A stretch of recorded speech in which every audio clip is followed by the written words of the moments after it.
Welcome into Trifecta Soccer Talk. I am your host, Tanner Rabello. We are recapping week 2 of the 2022 Major League Soccer season for the New England Revolution. New England had their home opener on Saturday against FC Dallas. It came away with a 1-0 victory. The lone goal of the match came in first half stoppage time with Carlos Gil burying a penalty kick after suffering a hard foul in the box. We're going to go to those highlights right now. Percent of the shots you don't take. Tell him.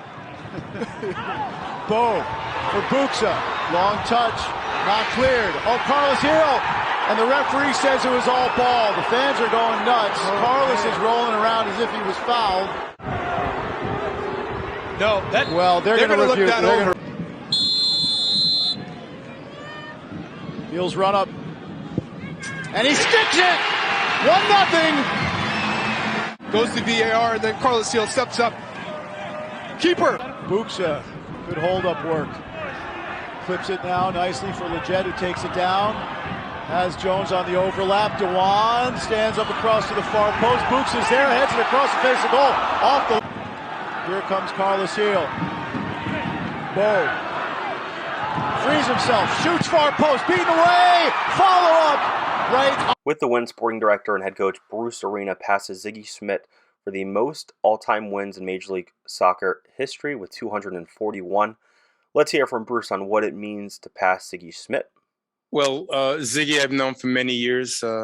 Obviously, it started with our collegiate years. We worked together. I worked with him with one of the youth national teams many years ago. I remember us taking a trip together to France and doing a couple others. And then he lived in Manhattan Beach the years I was in LA, as well as obviously coaching in Columbus and Seattle. So we've had experiences both on and off the field.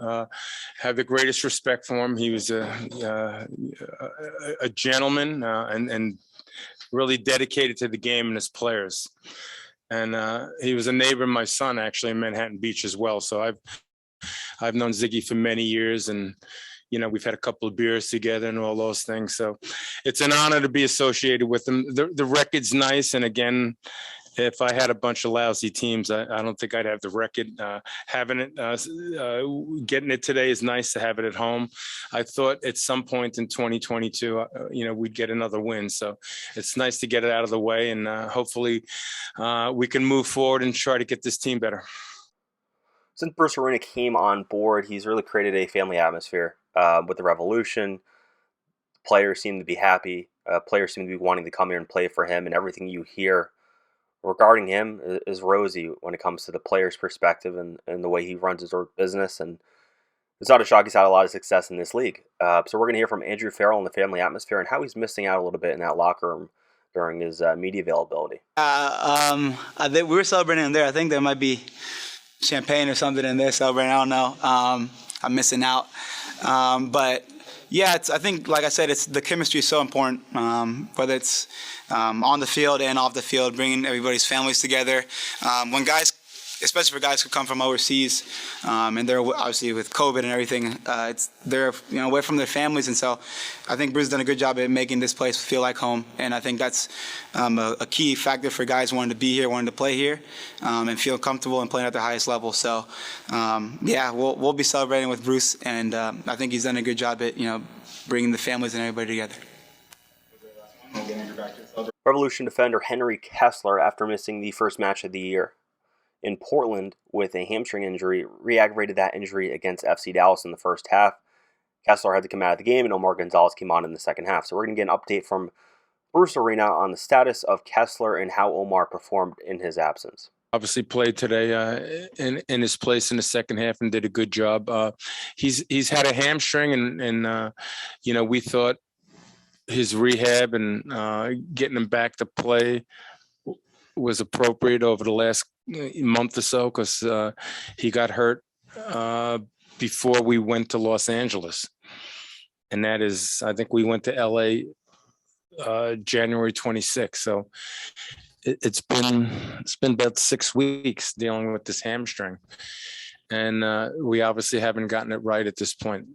So we have to see it. He said it's not as bad as it was originally, so we just have to wait and see. But it looks like he's certainly going to miss some games in the near future.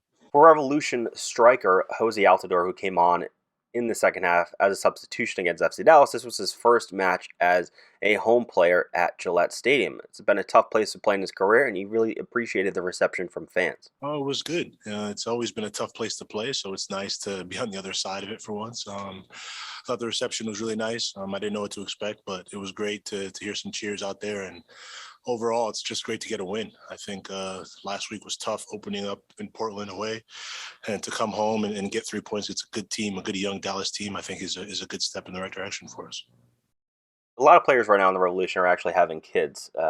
Matt Pulser just had a kid, and Matt Turner is going to have a kid. So on Saturday after the match, Matt Turner, who was wearing a walking boot, had a gender reveal party on the field with his teammates. So here's a video of that celebration. Matt Turner and his partner Ashlyn with the gender reveal. It's a boy. Exciting times. They'll be moving to England this summer, and you can see the spirit. Speaking of celebrations, following his penalty kick goal in the first half, Revs captain Carlos Gil took the ball and put it underneath his shirt and signaled to the team in the world that his family is also expecting. What are they putting in the water down there at Gillette? Revolution will be back in action on Wednesday when they host Pumas in the leg one of the 2022 CONCACAF Champions League quarterfinals at Gillette Stadium. We're going to hear from sporting director and head coach Bruce Arena on how they're preparing for this match and how CONCACAF in general is very unpredictable and anything can happen. Get our guys to recover, get some information on Pumas, and have the team prepared for the game on Wednesday.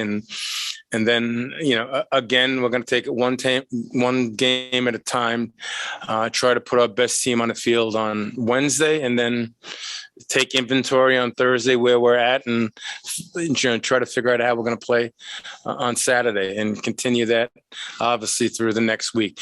It's not going to be easy, especially at this time of year. So it'll be challenging, but the first thing we need to do is see how our guys recover and make some decisions about, how many changes we need to make for Wednesday, as well as the following game on Saturday. Surprises with games canceled? You never know in CONCACAF. They may tell us we're playing in Greenland on Wednesday. We never know. Thank you for watching Trifecta Soccer Talk. I've been your host, Tanner Rebello. We'll be back next week when we're previewing RSL when they come into Gillette Stadium next Saturday. We'll also recap the Pumas match in that, so it'll be a little bit longer. It'll be a bit of a preview and a recap type show. We're not doing a preview for the Pumas match due to the quick turnaround into the general uncertainty in terms of what Pumas is going to look like. Pumas was supposed to play on Sunday, but Liga MX had to cancel their matches and postpone them due to a tragedy that occurred on Saturday. So it's going to be interesting to see what Pumas does when they get here, and obviously it's going to be a hostile environment for them because it's going to be cooler weather than they're used to. So it'll be incredibly interesting to see what happens. We'll actually hear from Bruce Arena, Pumas head coach, some players later this week previewing that match on Wednesday at Gillette. So we'll be back on then. Make sure to follow me at Tanner Rebello on Twitter. Make sure to like, subscribe, and share. Check out TrifectaNetworkSports.com for the very latest in New England Revolution news. And have a great week, everyone.